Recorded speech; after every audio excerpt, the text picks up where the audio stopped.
Hello, everybody. Thank you for tuning into the PG Show, where we talk about all things college football. And today we have to talk about week one and all the games that have happened, the results of those games, what I think some of these teams are going to look like going into the rest of the season, and much more.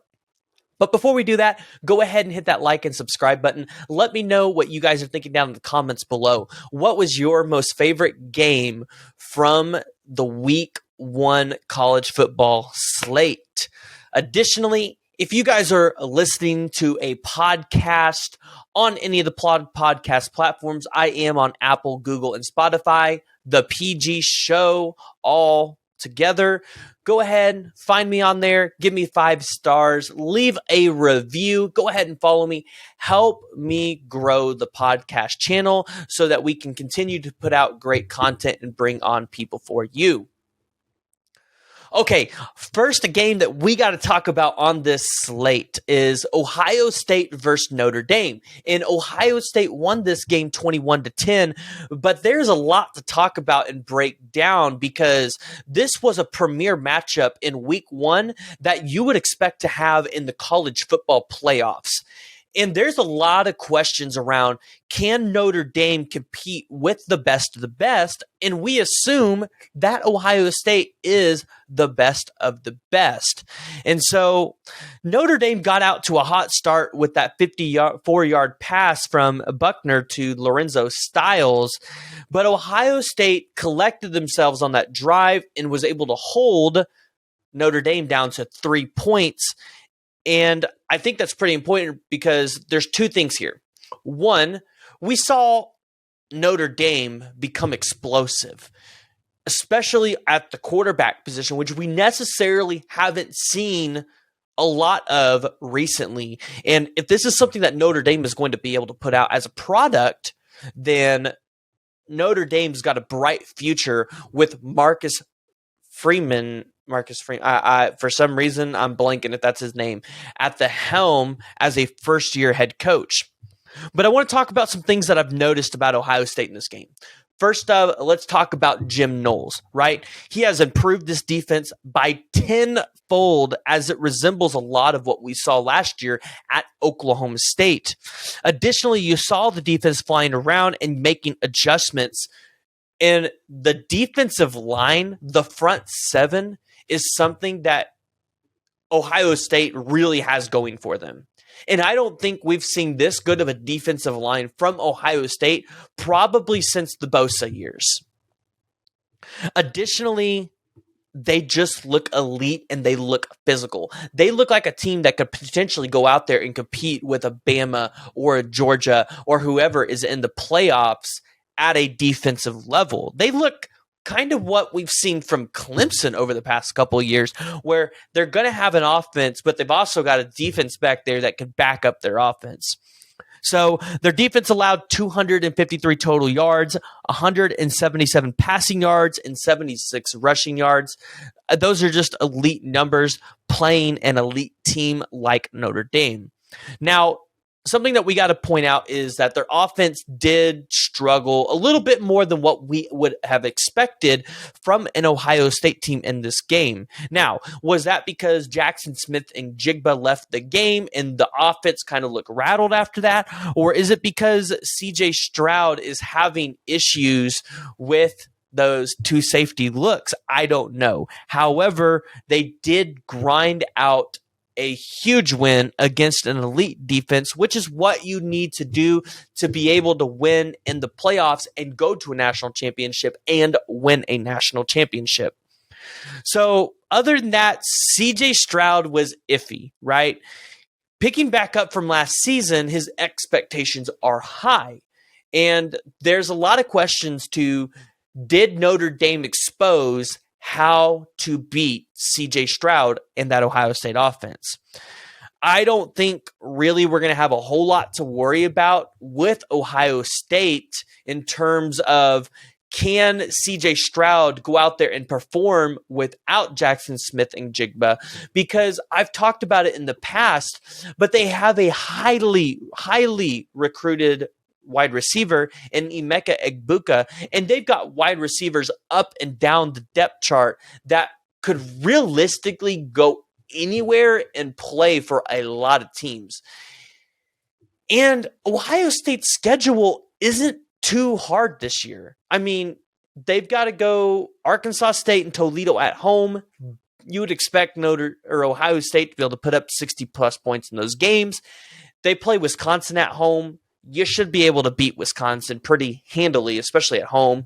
You've got Rutgers at home.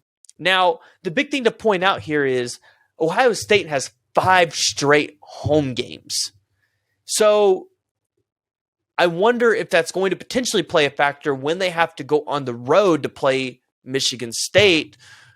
But I don't think Michigan State's that good either. I think their biggest test is Michigan at home, who I actually have in the college football playoffs.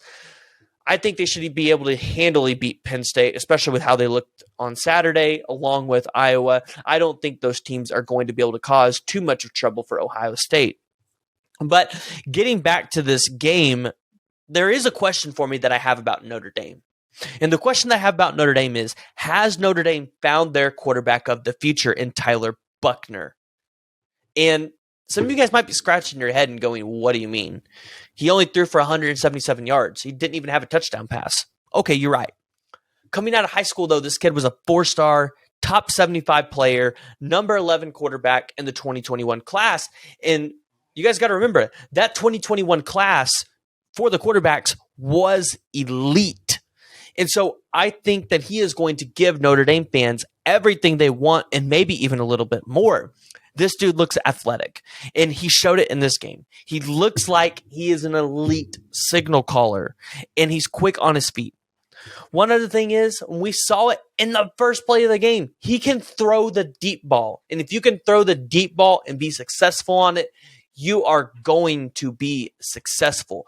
I think Notre Dame's future is bright. I don't think they're getting to the playoffs this year, but I do think their future is bright, especially with the recruiting class that they have and the potential recruiting class that they can have.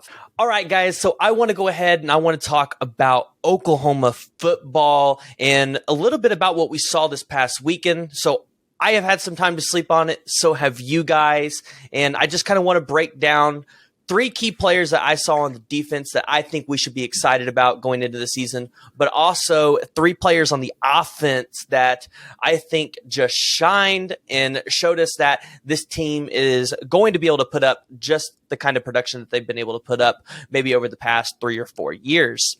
So going into it, the first player I have to talk about is, in my terms, I think probably one of the best players on this defense, Billy Bowman. So one thing that I really noticed is he stood out from a lot of the other players on that defense just athletically.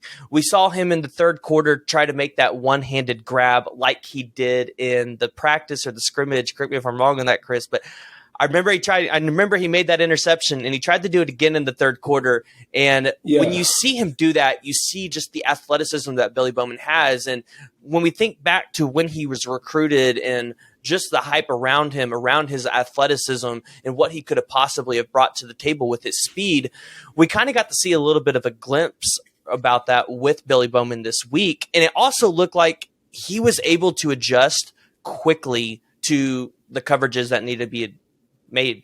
What do you think about it, Chris?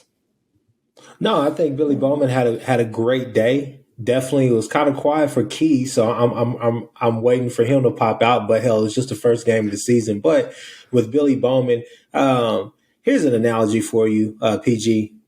In basketball, when you have a really athletic team, a really athletic team that can go out there and just run the floor like no other and score a lot of points in transition, right? So you want to add organization, you want to add structure to it, but you also don't want to put a lot of limitations on those athletes because you don't want to put them in this box. So going back to Billy Bowman, that's what you're seeing him do or be allowed to do in this defense, because now he's able to just act off of sheer instinct. He's able to just show his athleticism, just be all around the ball. We saw glimpses of this last year. First game of the season, I was there, watched him against Tulane, and I saw it. He was all over the field. He was making plays. He was doing this. He was doing that. But it kind of just tapered off during the during the season last year for obvious reasons. However, but going back to now, you look at him during that game, man. It was great to see him tackling.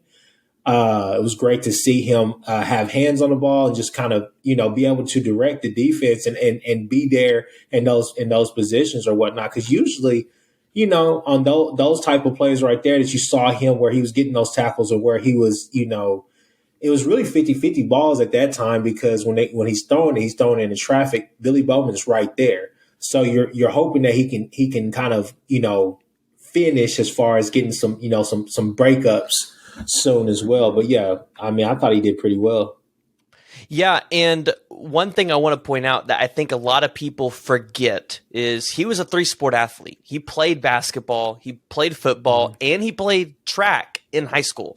So we know he's got the speed. We've talked about it before. Like, this man not only needs to be returning kicks, he needs to be returning punts as well. But with playing basketball, he is trained and he has learned how to have that type of vertical. So I believe we should expect to see things from him in that secondary. Like, I feel like kind of like what we saw from CeeDee Lamb when he was here in terms of being able to have the jumps and the hops to be able to go up there and grab the ball. But instead of having it on the offense, you're going to have it on the defensive side, which I think is just special to have, especially when you have an athlete on the defense that has played basketball and then they're in the secondary. So I think he's going to be more physical at the point of attack as well. So when you see him probably lined up against a guy like, Quentin Johnson down there at TCU, you're going to see him be more physical and try to play the ball an awful lot this year for sure. Another thing to talk about with Billy Bowman is that, hey, on the kickoff returns, I mean, hey, he looked pretty electric back there. So I think there was one where I thought he was going to pop it, but they caught up with him. But I will say special teams, I'm pretty excited about that. But seeing him with the ball, everybody says it. I haven't seen that much of it. I saw I saw it a lot in high school, but I was like, well, maybe he's just not that guy at this level. But looking at him, returning the kickoffs, I was like, hey man, he looks twitchy out there. He looks like he looks like he got some speed. So I'm excited to see. I think he's going to get a touchdown this year off a kickoff return. Oh, he definitely might. He might even get a touchdown on the defensive side of the ball too. He's definitely under the Venables defense with Smitty, because this summer he definitely put on a lot of muscle. He definitely has the potential, if he continues to grow at the rate that we feel like he can grow, to go be, I think, a first or second rounder, in my opinion. He has that kind of potential. Just a matter of, can he put it all together? Yeah. So the next player I want to get into, and this one is an as advertised player, Reggie Grimes. We had heard a lot about him. There was a lot of excitement from these coaches and from just a lot of the people that were there at the scrimmages and at these practices. I got to see him, but we got to see it in full action. Now, again, it is UTEP, so you kind of have to take that into consideration. Maybe their offensive line isn't as great as like an Oklahoma State or a West Virginia or even a Baylor going into conference play, but he still had 2.5 sacks, a forced fumble, and 3 tackles, which from a guy on the defensive line, like, that's really good production for one game. And I think if Reggie Grimes can go out there, and he doesn't have to get 2.5 sacks a game, but even if he can get half a sack or 1 sack a game and go out there and get you 3 or 5 tackles, like, you've got yourself potentially a first-round guy right there. What'd you think of Reggie Grimes? Because I'm not going to lie, in the stadium where I was sitting, a lot of people were talking about him. No, man, I've been bullish on Reggie Grimes. Since he got on campus, that everybody can see it. It's on record. I've said it plenty of times. A lot of people, everybody loves Ethan Downs. No problems with that. But on the other hand, I think that Reggie Grimes is going to shine this season, because I think one of the things that here's the thing with Venables and Roof and all of them. They're used to having these athletes. These freak athletes or these speedy athletes, these quick, twitchy guys, right? They're used to putting them in positions where they can truly excel. So with a guy like Grimes, with a guy like Strickland, with a guy like Ethan Downs. One of the things that you want to see them do this year is finish. Outside of Jalen Redmond, how many of our defensive linemen last year really finished whenever they got home? Well, Isaiah Thomas, obviously, and Benito. You can go with those two. However, when you look at this year or whatnot, you're just wanting them to be able to say, hey, if you get home, finish, tackle, sacks. We need all of that. But Reggie Grimes, I think he has a really high ceiling. I think that I would say that he has first round written all over him if he can put it all together. However, it's kind of up to him how he wants to capitalize on his potential.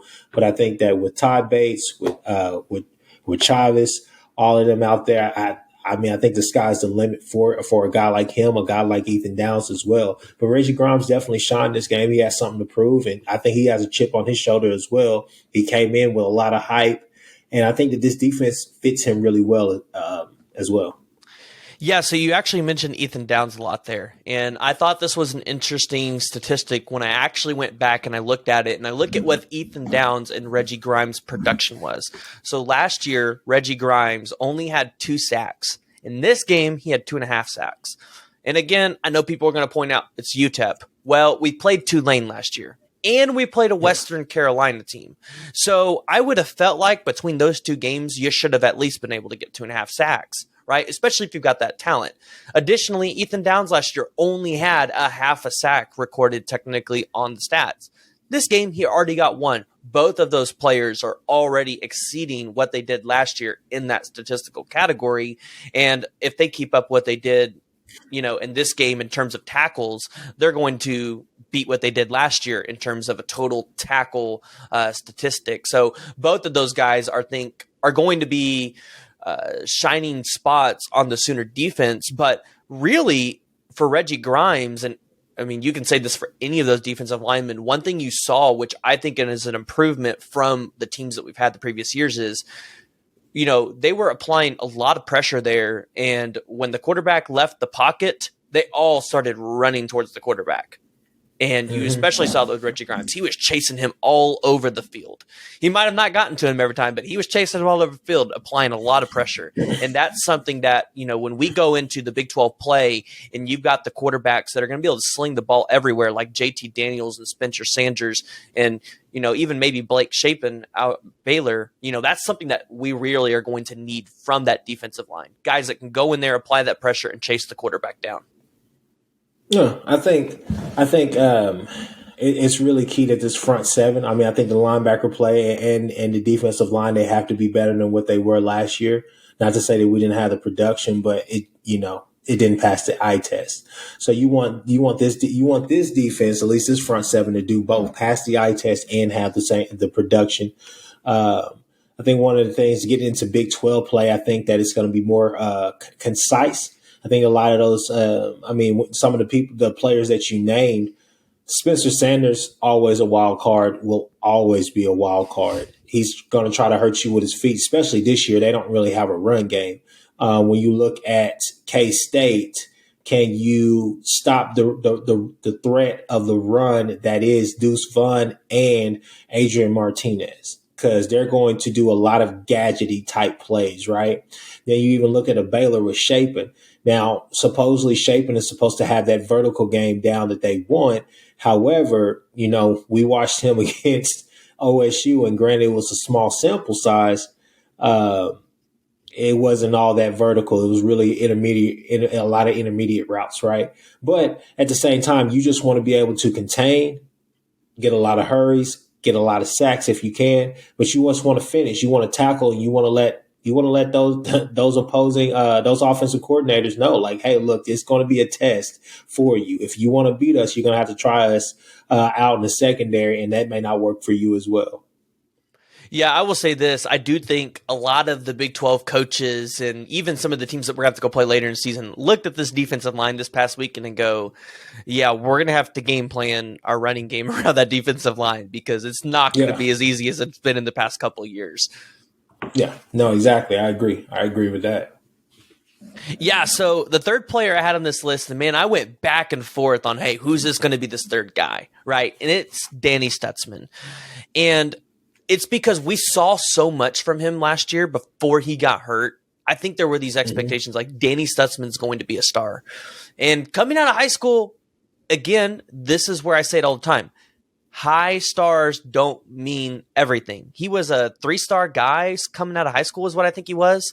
Yeah. He was, and now he was recruited by a lot of SEC schools. Everybody wanted him.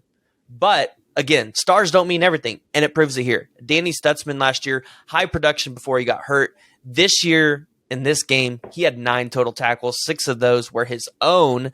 And, he talked about, if you guys went back and watched the interview that I had with Danny Stutzman, he specifically talked about how he wants to be a leader on this defense, and he wants to be a leader in that linebacker room. And I think that's going to be especially important now, more than ever, with TD Roof being out.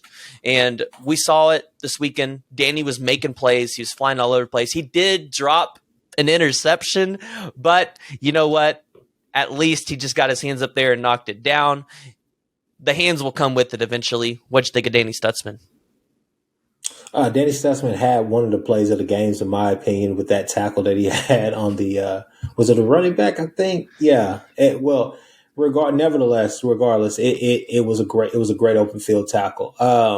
Danny Stutzman, like I said, this defense. I mean, if you go back and watch that play, that interception, it's 2 things that you saw there. One, you saw him drop the interception, but the second thing was that, this is what Venables is saying. If you buy in, if you actually understand the full, like what I'm trying to get you to do on defense, I will put you in position to make a play on the ball every single time.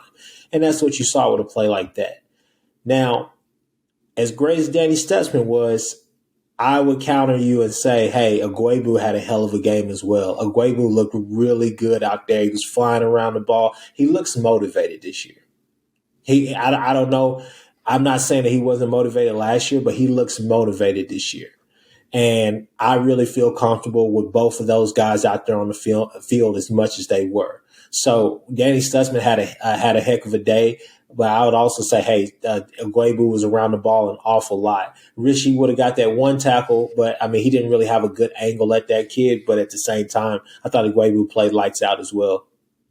Yeah, no, and the other 2 players I was really going back and forth with in that spot for Danny Stutzman was Agwebu or Deshaun White, right? We got to see Deshaun White in that cheetah role. He looked really good. But yes, David Agwebu had himself a game. He had 7 total tackles. He had 1 sack, 1 tackle for loss. Like, David Agwebu was making a lot of plays, and he was all over the place as well, causing the disruption. And, I mean, let's be honest. If, those 3 or 4 or 5 guys are your constants on the defense this year, and they're out there making plays and they're doing what you need them to do, like, you got a hell of a defense this year. You've got a hell of a team, especially for the turnaround from what we've had last year and the previous year. And that's saying a lot because I did feel like at some times last year, the OU defense was pretty good. At some times. It was not consistently, though. Now, it was more so, it was really good on the defensive line with Perrion Winfrey, Isaiah Thomas, Ethan Downs, and those guys. But that's saying a lot. This defense has really turned around this year, at least what we've seen so far. And I think especially as we get into Big 12 play, and I keep saying Big 12 play, and I know we got Nebraska, and I know we got Kent State coming up, but I don't think we should expect to see a super complicated game scheme for either of those 2 teams. OU should be able to go in there and handle their business pretty easily on both of those.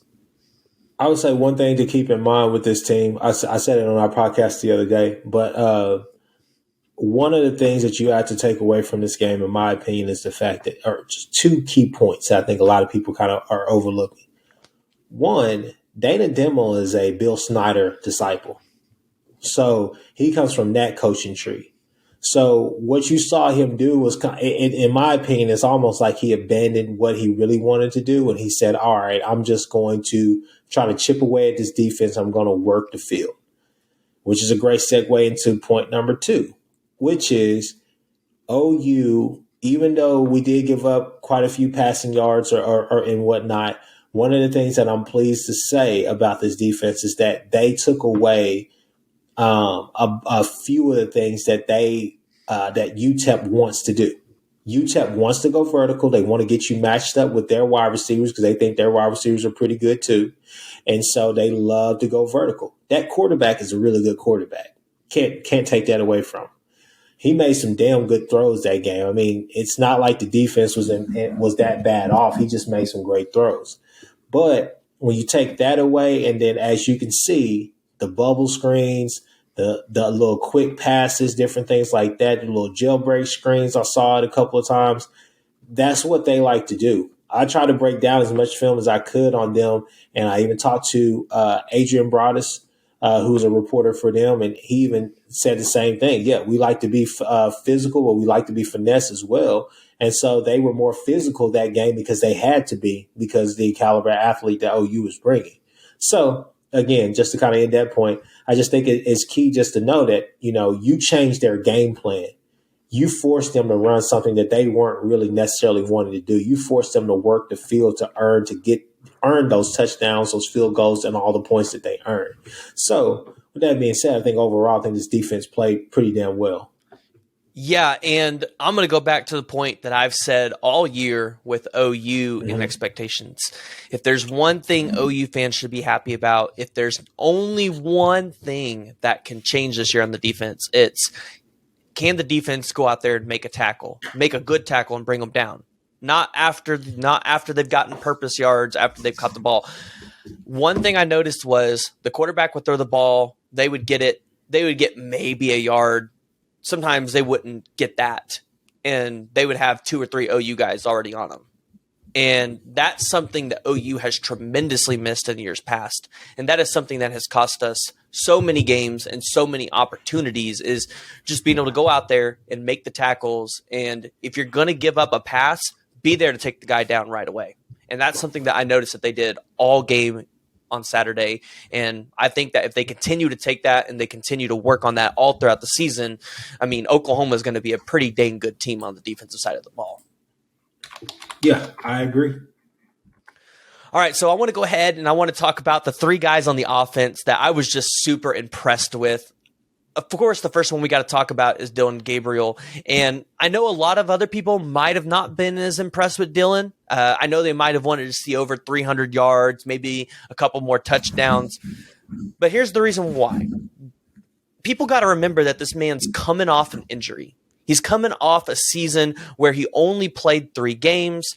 And the other thing is, this man's got a little bit of PTSD out there, because at UCF, he was sacked 50 times.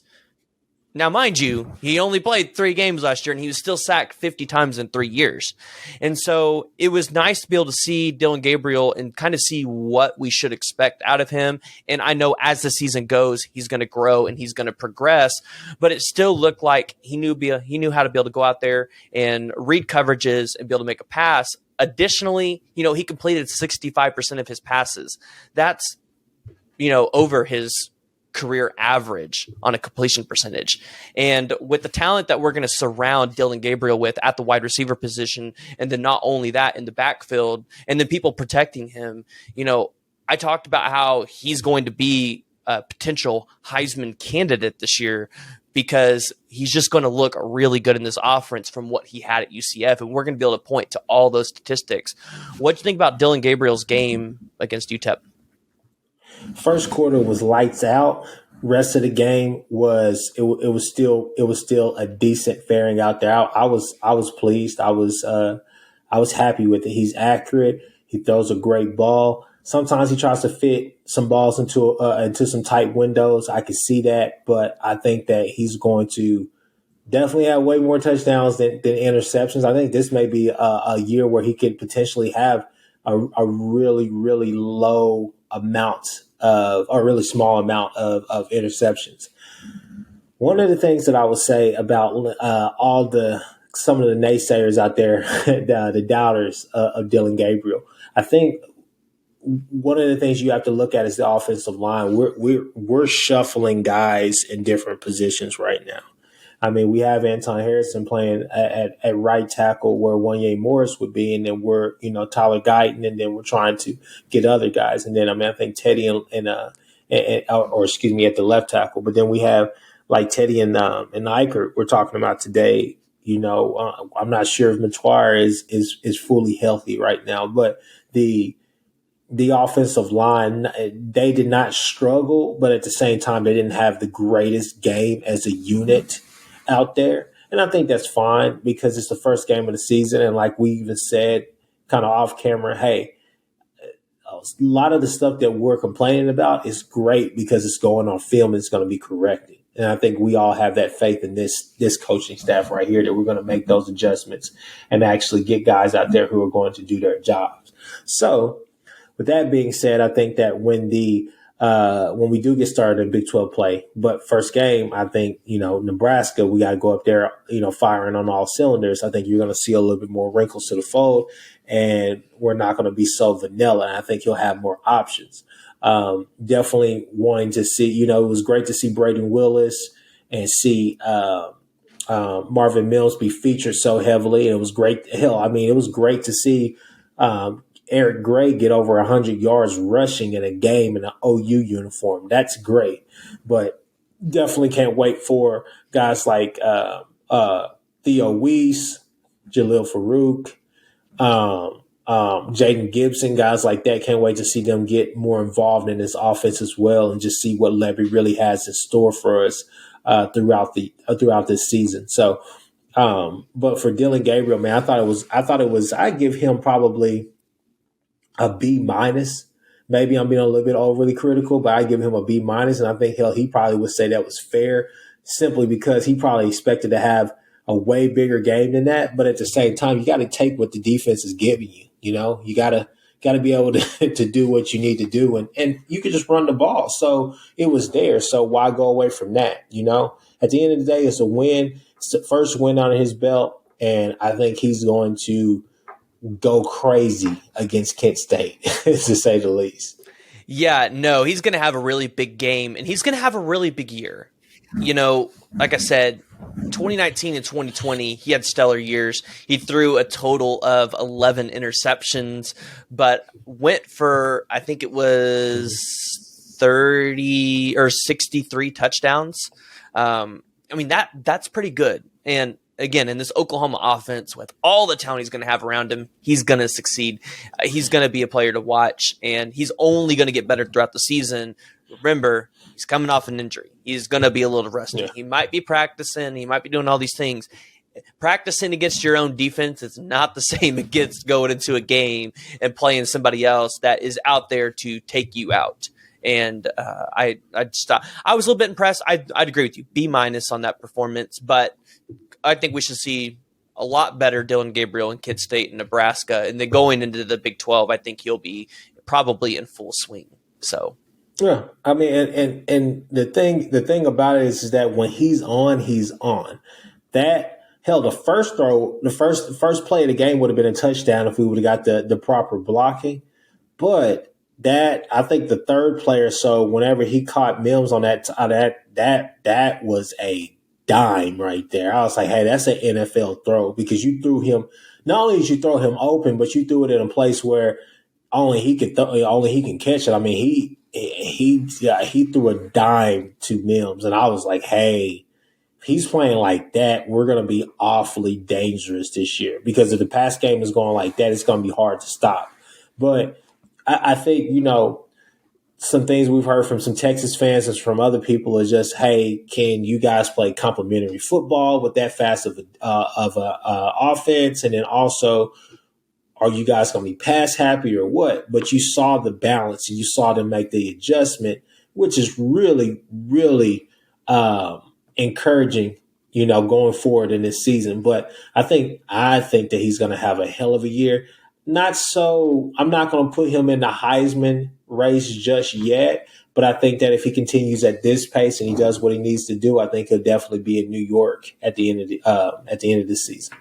Yeah, the Heisman race for quarterbacks is going to be tremendously difficult this year, because you've got a lot of quarterbacks throughout college football this year that are NFL talents that are going to compete for a spot in New York. And so for Dylan Gabriel to go in there and compete this year, he's going to have to play really well every single game. I do want to make a point to your offense playing really fast, because I actually thought that was a negative towards the team, because I thought that was a negative towards what Lincoln Riley did here at Oklahoma for as long as he did. Because the faster you play, the shorter possession time that you have, the longer your defense has to be out there. And we know that those defensive guys can get tired really quickly, especially on the defensive line. I do think, though, that you're going to see Lebby in the next 2 games really put a lot of pressure on that running back room and really see what every single one of those guys are made of. Because if we can establish a solid running game and have 2 or 3 backs that we know at any point, any given time can go get us 100 yards, when we go into Big 12 play and we maybe need to control the ball and we need to control the clock, that's going to be a major favor in our advantage. That's something that we really, I don't feel like have been able to do since Joe Mixon and P. Ryan have left. And then at that same time, Joe Mixon and P. Ryan were explosive. They weren't the type of guys that were going to go get you 5 yards, you go reset. Like, they were the kind of guys that, okay, we're going to go get 10, 15, 20 yards at a time. So they still made that offense really explosive. Going into the transition with the running room, Eric Gray was tremendous, but I had a hard time just giving it to one running back because that whole room played really well. So for my second offensive player, I'm just giving it to the whole running back room, because we got to see Eric Gray show us that he can be a first, second, and third down running back, or first, second, and third down, running back. But then also we saw Marcus Major and Gavin Freeman just ball out. Additionally, you saw Javonte Barnes get 4 carries for 25 yards. And unfortunately, one of his touchdowns was called back due to, I think it was a holding call. But Javonte Barnes has got some speed, and, he's not going to be an easy guy to bring down. Ultimately, I think OU's in a really good spot with this running back room.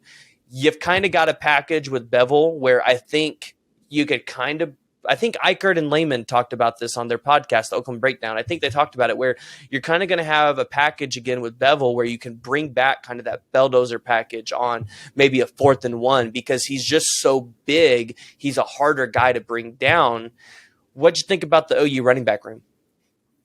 I thought the OU running back room, I thought the run game was great. That game. One thing I will say is my uncle, he called me. He said, "Hey man, somebody has to tell Gray he has to stop doing that juke move. He's got to stop doing the juke move." I think for Gray, what I want to see is just him hit the hole. I mean, I think that there were a couple of times where there was like 2 or 3 yards that he could have picked up, possibly got the first down. But, he was just dancing a little bit. I think, going back to Trey Sermon and Kennedy Brooks, what was really the biggest difference between those two? Trey Sermon's danced a little bit too much behind the line. He didn't hit the hole like Kennedy Brooks would. Kennedy Brooks was one cut, boom, I'm out there, right? So you want to see Gray improve over the year with that. Maybe not so many jukes and just kind of put his head down. Marcus Majors, I like Marcus Majors a lot. It's hard because you heard some rumblings within the fan base of some people saying, "Hey, maybe Marcus Majors needs to be the feature back, and then Gray can be that change of pace back." But I think that what Gray is trying to prove this year, and I think what he's going to do this year, is show that he's a every down back. And I'm kind of alluding to your point. But as far as what I saw from those two, I'm definitely encouraged.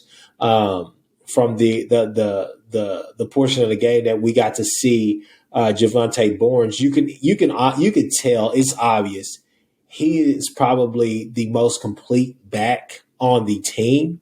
But that's potential wise. He has a higher upside than probably everybody, and we haven't even seen Gavin Sawchuk, right? So, with that being said, I'm pretty impressed thus far. Just want to see some of those things, tighten up some of the mechanics and just see those first downs and just see us be even more physical these next few games with Kent State and Nebraska. But definitely was happy with the running back room. Yeah, and I feel like the running back room has a lot of depth this year. And if Lebby really plays it right, you can play your freshmen probably a significant amount of time this year, but still only play them 4 games and give them their red shirt. Because you have 3 of them you can swap out. Mm-hmm. And with how Oh, I'm sorry to cut you off, bro. Go No, you're ahead. good. No, you're good. Oh, I was just gonna say, with Sawchuk's speed, some games, some teams you play, you're gonna need the speed. But with Javante Barnes, some teams you're gonna need what Javante Barnes brings in terms of a player that maybe he doesn't have the speed that Sawchuk has, but he's gonna be a harder guy to bring down, and he's gonna be a little bit more of a power runner. He's gonna be able to go in there and Yeah. knock a guy off of him, which is what we saw Gavin Freeman do. But Gavin Freeman's a With completely different story. so with Levy's system, how Levy runs his variant of the system, uh, he definitely wants to use as many running backs as he can because he wants to get max production. So, if you're talented at from, because that was that's what's funny is that you're down to your third string running back and you're like, damn, this guy still has that go as well. So I'm sure that we will see an awful lot of them. I'm sure we'll see some more packages as well. It's going to be interesting to see how this all shapes out because I think for this year, especially these first 5 weeks or so, I think that it's going to be key just for OU fans to be a bit patient to understand that this is a week to week building block for us until we get to Texas, right? Because Nebraska, then K-State at home, and then we go on the road to TCU. And so all three teams, however you feel about them, they have somewhat improved this year. You know what I'm saying? So these are all going to be great tests for us going into the Red River game and then beyond. So definitely be patient because it's going to be a week to week thing, and you're going to see a lot of different stuff that you may love, that you may like, and that you may not like. So yeah. And this is the time to test it out when you're playing teams that you can just out talent, even with, your fourth or fifth running backs. You have to try different stuff out before you get into the more important games, and you necessarily can't. Because I think OU fans have got to remember, there's, I think, 3 guys that you guys did not see. Todd Hudson, Jaden Knowles, Gavin Sawchuk, and Batavius Thompson. So 4 guys. There's 4 guys on the running back room that we did not see on Saturday that maybe we get to see next week. And again, we've heard a lot about great things about Sawchuk. And Jaden Knowles was here last year. And, Jaden Knowles maybe isn't the most dominant running back in this room, but he can still put up some production for you when you need it, when you need to give somebody else some rest. So, and Tawi Walker, we saw a little bit out of him, but I want to see more out of him because he gives me a little bit of Ramondre Stevenson vibes as a guy that can just go in there and pound the ball when you need him to go pound it. You think you don't think he's a poor man's P. Ryan? He could be a poor man's P. Ryan too. He's big. Tawi Walker's big. He might be the biggest running back in that room. Like that's why I'm saying like and now that you say it, he kind of does give me some P. Ryan vibes too, but Ramondre Stevenson being the most recent, he thinks of that guy. Like you get down the goal line, you need 4 or 5 yards. He's going to be that guy that you can just put in there and he's going to be able to go get it for you. Yeah. So the last player I had on the offensive side of the ball that I was just super impressed with, and it's a player that necessarily we haven't paid, or at least I haven't paid a lot of attention to over the past couple of years, and it is Braden Willis.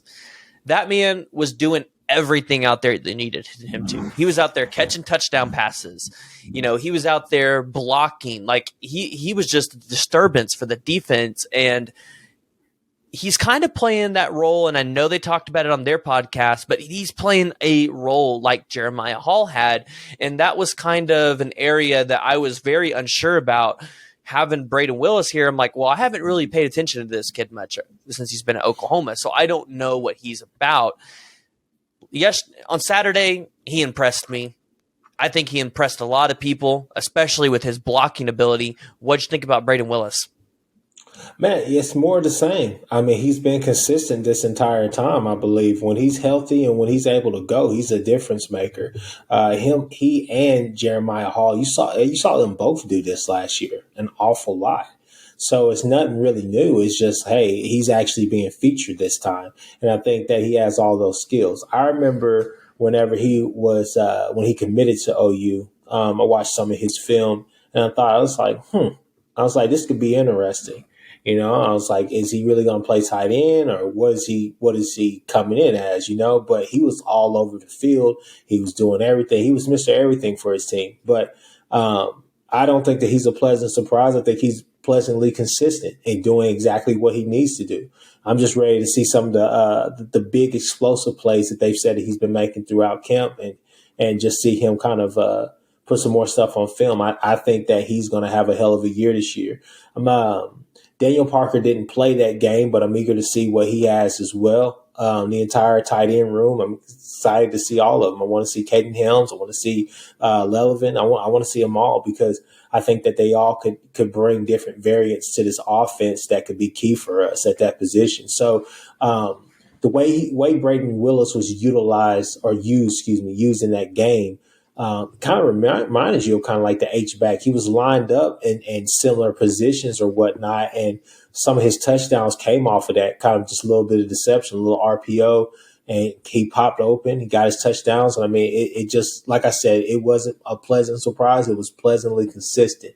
And that's what you want from a position like that, especially from an upperclassman, a senior, a leader on your team. You want somebody that day in and day out. I know this is what I'm going to get from him, and I can count on him to not only get touchdowns, but also block, especially in a way when you saw Freeman get his touchdown. I mean, it was pretty crazy. He blocked like 3 or 4 guys on that play, helping Freeman, kind of get that touchdown. So definitely happy with what I saw from Brady Willis, and I just hope it continues for the rest of the year. And I hope he can show that not only is he going to be consistent, but he's also elevated his game as well. Yeah. So do you think he can potentially play that role that Jeremiah Hall played, and maybe even potentially play a little bit of fullback at all?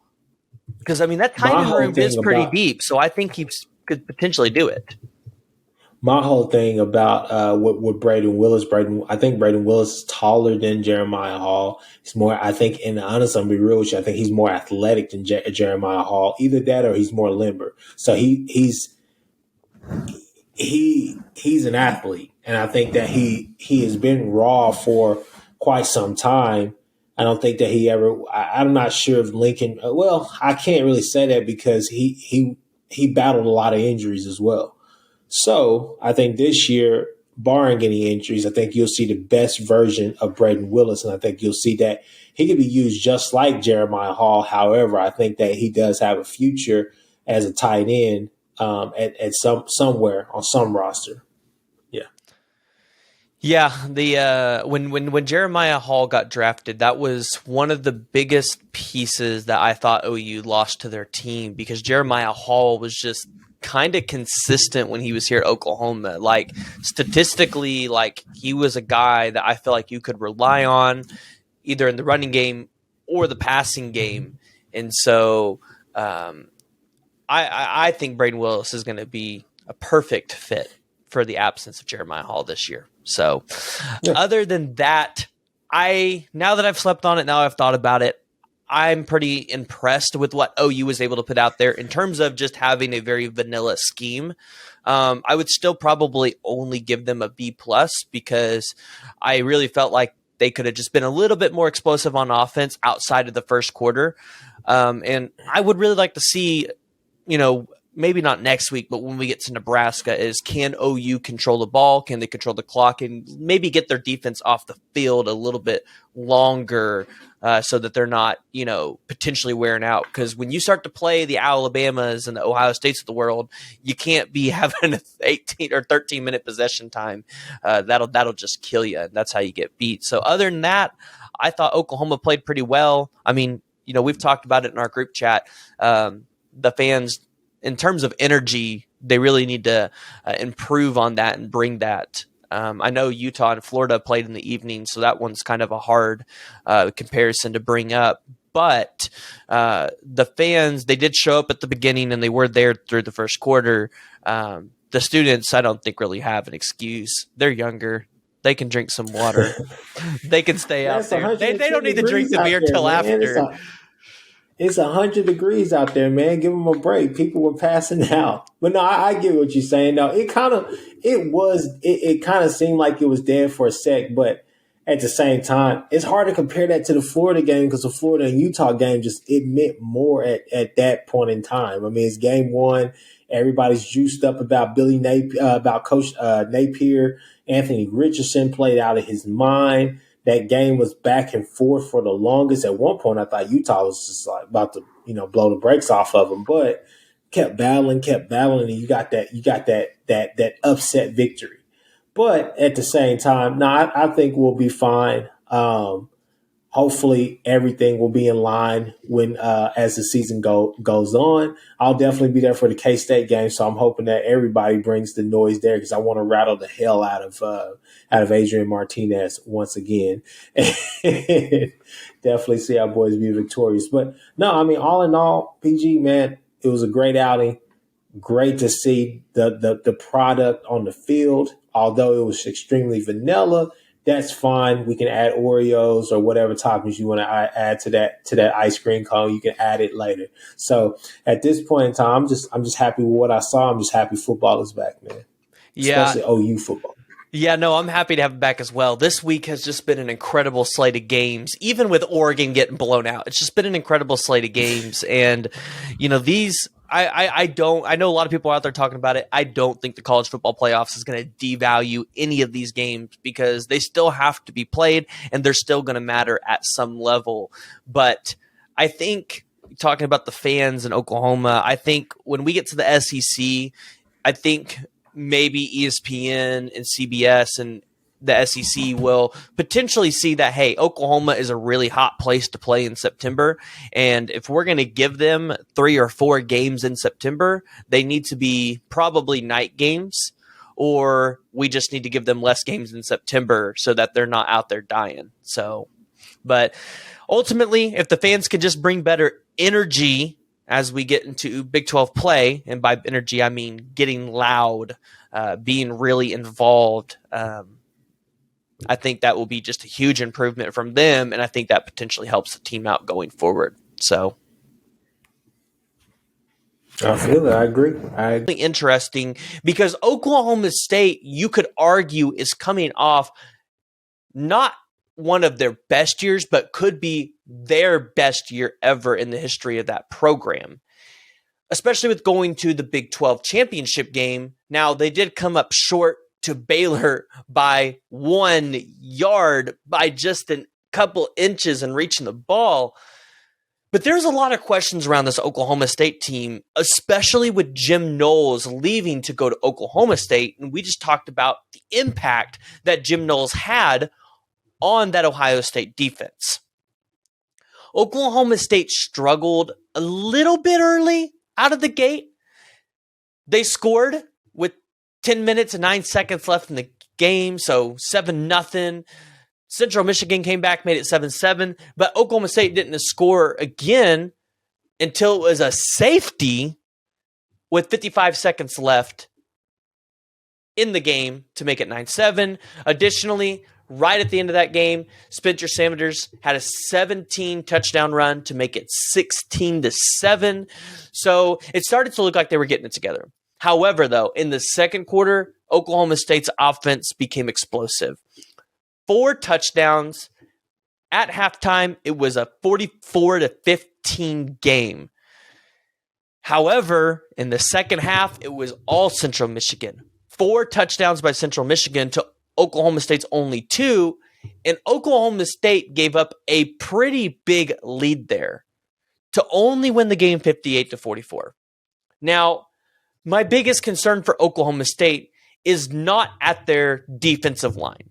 In fact, I think Oklahoma State will probably have one of the best defensive lines in college football this year.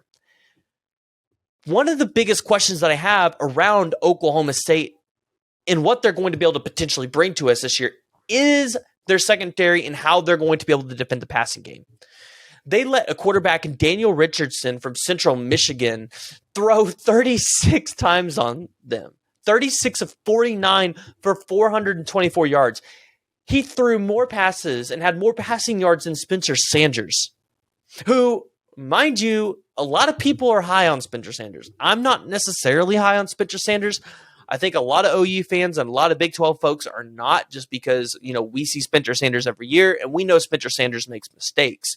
If Spencer Sanders can hone in those mistakes and be a little bit more controlled with not necessarily having to take everything on his feet, which this year I think was going to be a little bit hard with Oklahoma State's running game being what looks like is going to be so bad, then maybe he could be better. I don't know. All I know is the passing game, I think, is going to be a concern for Oklahoma State. I don't think they're going to necessarily have a huge issue in the running game. They did allow 122 rushing yards, but I think Oklahoma State is going to be having an elite defensive line this year. Additionally, we got to talk about West Virginia versus Pitt. This was an incredible game on Thursday night. This was a great way to kick off the college football season, as Pitt won this game 38-31, but the scoreboard does not talk about how physical this game was and just the back and forth, because at one point in this game, West Virginia had a 7-point lead and within 30 seconds lost it because Pitt got a touchdown and then JT Daniels came out and threw a pick six.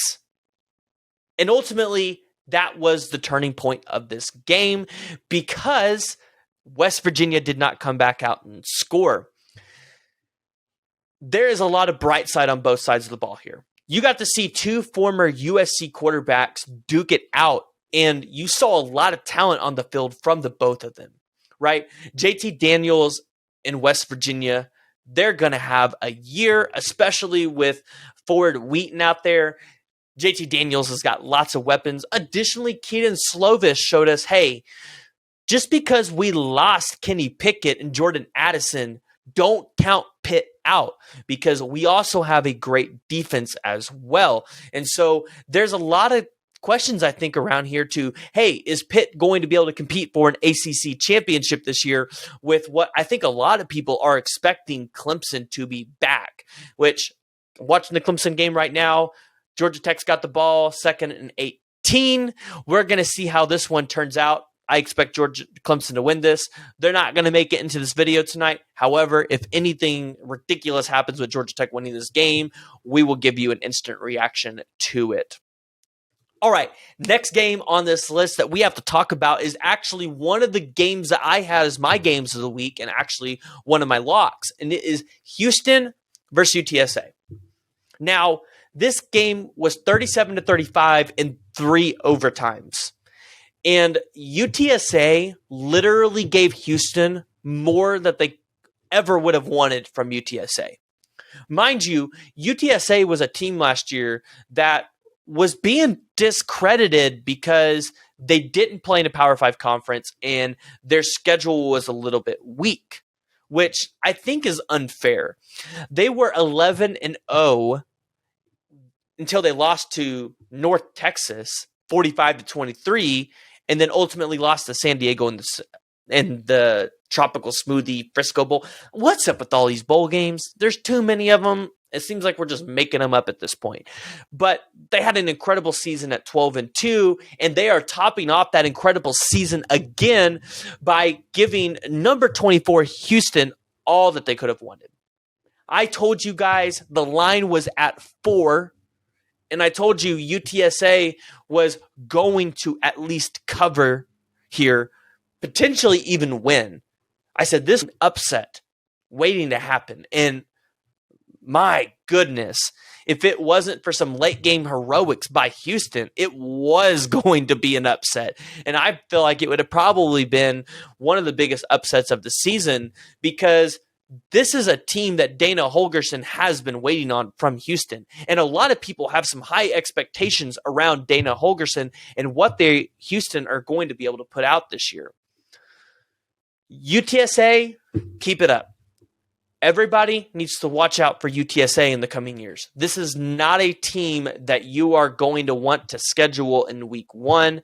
They have a pretty tough schedule coming up this year. You got to go at Army, and then you've got to go at Texas.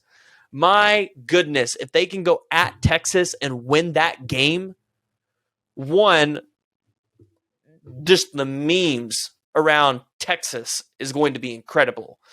But 2, that's going to be a program-defining win for UTSA. All right, next up on this game is another game that I had as my other game of the week, North Carolina and Appalachian State. And I had this for a lot of reasons, because Florida State or North Carolina really struggled with FMAU. And they allowed a lot of points. And Appalachian State ain't no joke. They were returning a lot of production between Chase Bryce and some of the receivers and running backs that they had coming back. They are not a team, again, that you want to schedule early in your season, even later, because we've seen what they did with Michigan and what a lot of people call the upset of the century. And this was a really, really fun game when it came down to it. At one point, Appalachian State was up 21-7, but it was kind of back and forth up until North Carolina kind of just went on a tear, scored 4 straight touchdowns, kicked 2 field goals. They were up 41-21. It looked like Appalachian State was kind of out of it. However, Appalachian State came back and scored 6 touchdowns in the fourth quarter. 6 touchdowns. Let me repeat that again. 6 touchdowns. That's a lot. And the ending to that game is exactly why we love college football. Appalachian State scores 28-yard pass from Chase Bryce to Deshaun Davis. Makes it 56-55 after they failed a 2-point conversion. Then they kick an onside kick. North Carolina recovers, and instead of going down with it, where they could have taken control of the game and ended it there, Bryson Nesbitt, I hope I said his last name right, runs a 43-yard onside kickoff return for a touchdown to make it 63-55, giving the ball back with 28 seconds left to Appalachian State. And as we saw in the UTSA game, where they only had like 24 seconds to go down there and score, magical things can happen. Chase Bryce hit Caden Robinson for a 26-yard pass to make it 63-61, and Appalachian State was this close to coming back and winning it. And one thing that we can take away from this game is Appalachian State is really good, but additionally, North Carolina has no defense. And going into the ACC playing, that's going to be really tough for them. Are they going to be able to come out and win those games in the ACC that they're going to have to be able to win to not only be able to just go out there and out recruit teams like Clemson and NC State and, you know, that are putting up decent recruiting classes. I say decent. Clemson's putting up a great recruiting class, but there's a lot of ACC teams that are putting up decent recruiting classes. But are they going to be able to go out there and compete year in, year out? That's what you brought Mac Brown in for. And it doesn't look like he's going to be able to get the job done yet again. Another game that I found really interesting and actually I think is a huge turning point to what we are going to be seeing come from this program is the Kansas Jayhawks winning 56-10 over Tennessee Tech. And I get it. It's Tennessee Tech. And it's not necessarily the stats that Kansas put up, but it's the Lance Leopold effect for Kansas. That stadium was packed for that game. And that's not something that we have seen from a Kansas Jayhawks football team in a long, long time. And so for them to be able to go out there and pack the stadium, and for them to be able to come out there and bring energy for their team and some excitement around that program, that tells you what Lance Leipold's building out there. And yes, Kansas might not go win a lot of games this year. I'm not calling it and saying they're going to go make a bowl game. But they might go out there and cause some ruckus. They still have to go to at Houston. What if they win that game? What if? They still have to play Duke. You still have to play Iowa State, who lost a lot. There's a chance for them in that game. Or TCU. There is chances for Kansas to really help revitalize their program. And I think this game was a huge stepping point in that direction. Additionally, you scored 6 rushing touchdowns in this game. So I don't know how strong Kansas's running game is. I'm not going to act like I know a ton about Kansas, but you're returning a quarterback in Jason Bean, and it looks like you've got a really solid running back room. So I am really curious to see what we're going to get out of the Kansas Jayhawks this year, and Lance Leipold has that program going in the right direction. All right, another game we got to talk about. Oregon versus Georgia, which it was a home game for Georgia, so don't let folks tell you that it wasn't and that it was a neutral site game. I mean, yes, it was a neutral site game. It wasn't at Georgia's home, but it was in Atlanta. But ultimately, Georgia won this game 49-3, and probably one of the best plays we're going to see this season from a guy named Darnell Washington. Plays number 0, plays tight end for Georgia. He is 6'7", 270 pounds, and let me tell you, this man hurdled a defender like it was nothing. And Georgia is picking back up where they left off last season, looking dominant. However, the question still lies, can Stetson Bennett make the throws and make the plays when it matters the most against some of those strong SEC teams like Alabama? I guess we have to give him the benefit of the doubt because he won the national championship for him last year and beat out a guy like JT Daniels. But Georgia's still the number 1 team in the country. I know a lot of other people didn't. This was my top 25 list that I didn't get to post because I didn't have my graphic ready. But I had Georgia at number 1 and Alabama at number 2, where a lot of people had Alabama at number 1. Georgia won the national championship last year, folks. They get a chance to defend their national championship title as the number 1 team in the country. All right, next up on this list, we have to talk about one of the most shocking upsets of the weekend, and a huge step in the right direction for a program. And a first-time head coach not a first-time head coach, a first-time coach for the Florida Gators gets his first win in Billy Napier. And probably, again, another one of the most spectacular plays that we're going to see this season where Anthony Richardson gave a pump fake for a touchdown. Like that play, if you guys haven't seen it, go ahead to my Twitter. I went and retweeted it recently. It was an incredible play. Florida, what are they going to be? I don't know exactly yet. I don't know if you can tell from playing Utah, even though we all expect a lot of Utah. And we all talk about Utah as a highly regarded team, and as a lot of people had Utah in their Final Four this year. Anthony Richardson looked okay. I would give him a B grade. He went 17-24 for 168 yards. He did have 11 carries for 106 yards rushing, but it kind of concerns me that your quarterback is your leading rusher on your team, especially when you have guys like Montrell Johnson Jr. and Trevor Etienne, who is the brother of Travis Etienne, who, if you guys remember, at Clemson, just dominated.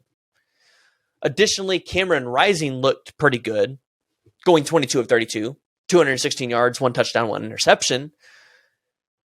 Man, Utah just got unlucky break having to go to the swamp and play Florida.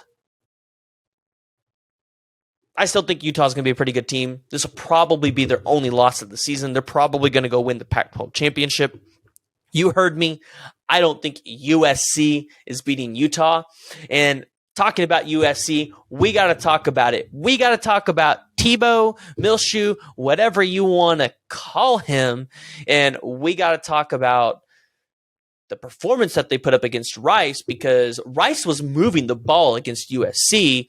USC just got, 3 pick sixes in that game, which I don't know if you can necessarily say that they're good because they got 3 pick sixes. I want to see what that Alex Grinch defense and everybody else are going to do throughout the season, because we saw it at Oklahoma and they just weren't ever able to put it together.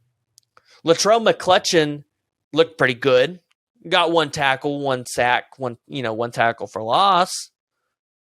But I think the shining point for USC is Caleb Williams. 19 of 22, 249 yards, 2 touchdowns. Additionally, Miller Moss came in behind him, went 6 of 7, 81 yards. But again, you're playing Rice. So what can we really expect to see from you? Like, we expect you to beat Rice.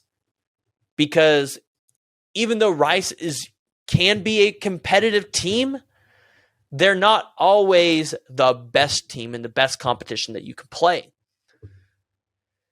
So it's going to be interesting to see how USC takes a 66-14 win over Rice and uses it as momentum to go through the season. You definitely saw it, and I was talking to Chris with the Horns Down podcast earlier, but you definitely saw it. Lincoln Riley had opened up the playbook. You definitely saw him to be a little bit more motivated in this game than he was last year, which is going to piss a lot of OU fans off. But it's the sad, honest truth. Additionally, just a couple other games we got to talk about. Arizona at San Diego State, they won 38-20. It's a big step for that Arizona program. BYU beat USF 50-21. And Nebraska won 38-17. And you might go, man, they won. Well, hold on here, because let's talk about this one. For a while, that game was too close for comfort for Nebraska. Going into the second quarter, at halftime, it was 7-7. In the third quarter, you saw Nebraska start to pull away, and then you saw North Dakota come back, and then you saw Nebraska score, and then they finally pulled away 38-17. The question here is, can Scott Frost stop calling plays and let Mark Whipple do his job? Casey Thompson looked okay. He threw 2 touchdowns but had an interception. You got to be able to get Casey Thompson in more positions to where he can throw the ball around to, whether it's Trey Palmer or Marcus Washington or Alante Brown. Additionally, you got to get Anthony Grant the ball. Man, that dude is a dog. He is a great running back, and he is going to be able to be a star for this Nebraska team if you can develop more plays for him. The question still looms. Will Scott Frost be here by the end of the year? We know we ain't going to get fired till at least October 1st. And at least they put out a little bit better of a performance than what they did against Northwestern. But the question is, can Scott Frost stay out of his own way? Alabama won 55-0. No surprise there. You saw Michigan go in there and dominate 51-7 against Colorado State. And you saw Baylor go win 69-10 with Blake Shapen going 17 of 20, 214 yards for 2 touchdowns. And remember, there's a lot of questions around this Baylor team. And did Dave Aranda make the right call with letting the other quarterback transfer out? Saying that Blake Shapen was going to be a starter that early. But Blake Shapen showed a lot to us this weekend. Even though it was against Albany, I'm still impressed. Baylor still has a lot of opportunity. They still have to go to at BYU next week. So it's a little bit tougher of a test. Then you got an easy one with Texas State before you get into Big 12 play with at Iowa State. Can Baylor go in there and defend their Big 12 title this year? Or are they going to struggle and potentially let the Oklahoma Sooners go in there and reclaim their supremacy of the Big 12 before they leave the Big 12? Go ahead and let me know what you guys think in the comments below. What was your guys' favorite game for week 1? If you guys haven't already, go ahead and go follow the podcast on any of the major podcast platforms, Apple, Spotify, or Google. You can find me at thePGshow, all one word. Let me know what game you guys are excited to see in week 2.